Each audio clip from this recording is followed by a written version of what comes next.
Halo pemirsa Albiruni ID, kembali lagi di channel Albiruni ID. Mungkin dari judul video kali ini, ada banyak teman-teman yang skeptis. Ya, itu wajar, karena kita semua tahu bahwa F-22 Raptor adalah jajaran Top Gun Amerika untuk ranah udara. Tapi, jika menilik statistik bahwa F-22 tidak pernah bertarung di udara mulai saat pesawat siluman ini masuk ke layanan US Air Force sampai detik ini, mungkin bisa membuat Anda sedikit berpikir ulang.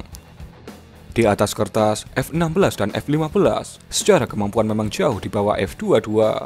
Tapi di lapangan, F-16 dan F-15 adalah rajanya battle-proven pertempuran nyata di udara dan untuk serangan darat.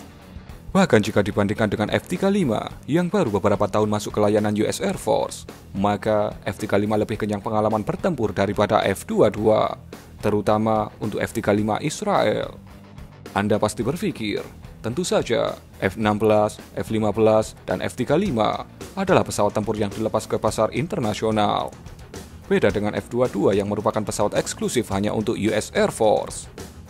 Tapi, jika ditarik lagi secara F-22, jumlah keseluruhan F-22 yang 200-an unit itu merupakan 25% dari jumlah F-22 yang rencananya akan diproduksi untuk US Air Force.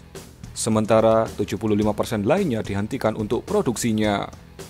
Alasannya tentu saja bukan semata-mata hanya karena biaya yang super mahal, tapi ada alasan lain yang mungkin Anda belum tahu. F-22 Raptor dirancang di akhir tahun 1970-an sebagai platform murni untuk superioritas udara generasi terbaru dan sangat dikhususkan untuk pertempuran udara ke udara sebagai penerus F-15C Eagle. Dengan induksi jet tempur superioritas Soviet Su-27 dan pencegat MiG-31 ke dalam layanan garis depan Uni Soviet pada tahun 1981 dan 1985 dan peningkatan MiG-25 Foxbat ke standar MiG-25 PD. Keunggulan dari F-15 yang jauh lebih ringan kala itu sangat terancam. Situasi dari sisi Amerika semakin memburuk ketika Uni Soviet mulai mengembangkan desain generasi berikutnya yang lebih superior seperti MiG-144 dan Su-47. Dan akhirnya keruntuhan Uni Soviet pada 1991 meluluh lantakan proyek militer Rusia kala itu karena krisis ekonomi. Tapi Rusia terus mengembangkan jet tempur superioritas udara yang tangguh seperti Su-37 dan Su-35. Ketika F-22 mulai beroperasi pada Desember 2005, itu dimaksudkan untuk mengungguli kemampuan jet tempur generasi terbaru Rusia dan memastikan keunggulan Amerika dalam beberapa dekade mendatang. Berakhirnya Perang Dingin dan tidak adanya persaingan kekuatan besar pada akhirnya mengarah pada pembatalan rencana untuk mengembangkan varian Raptor yang berbasis kapal induk untuk Angkatan Laut Amerika. Ya, Anda tak salah dengar. Dulu Raptor sempat diproyeksikan untuk bisa bermarkas di kapal induk guna menggantikan peran sang legendaris F-14 Tomcat dan juga pengurangan pesanan F-22 sebanyak 75% yang direncanakan untuk US Air Force. Dengan kejadian pertempuran udara yang sedikit, armada Raptor US Air Force dioperasikan hampir 10 tahun tanpa melihat pertempuran. Jet tempur itu dikerahkan di seluruh dunia, dari Jepang ke Korea Selatan, ke Teluk Persia, ke Alaska. Seperti yang dilaporkan Military Watch, program F-22 menghadapi kritik yang terus meningkat di paruh kedua tahun 2000-an dan di awal tahun 2010-an. Karena jet tempur Amerika yang paling canggih dan mahal itu tidak memberikan kontribusi pada perang yang sedang berlangsung di Timur Tengah, Afrika Utara, dan Asia Tengah. Pilotnya juga tidak dapat memperoleh pengalaman di misi tempur.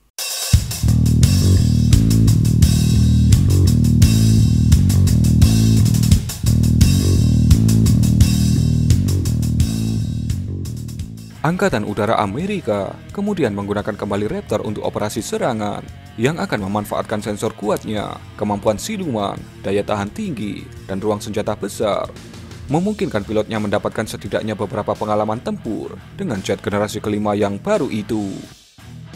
Raptor mulai dikerahkan untuk misi penyerangan pada 2014, menyerang posisi ISIS di Irak dan Suriah.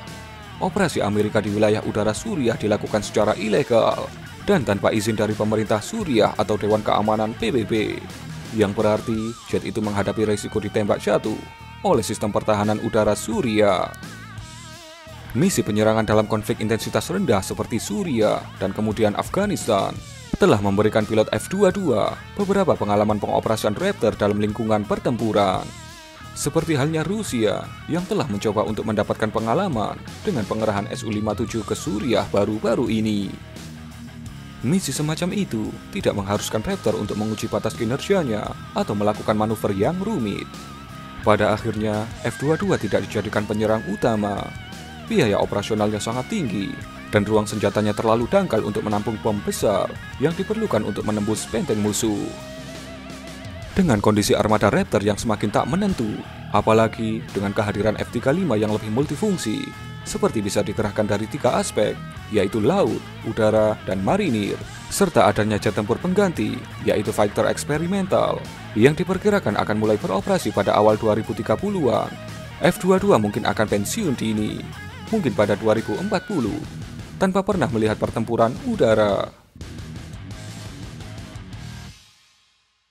Kesulitan mempertahankan dan meningkatkan teknologi Raptor dan kemampuan yang berkembang pesat dari jet tempur generasi berikutnya yang bersaing, seperti J-20 Cina dan Su-57 Rusia, cenderung mempercepat proses pensiunnya F-22.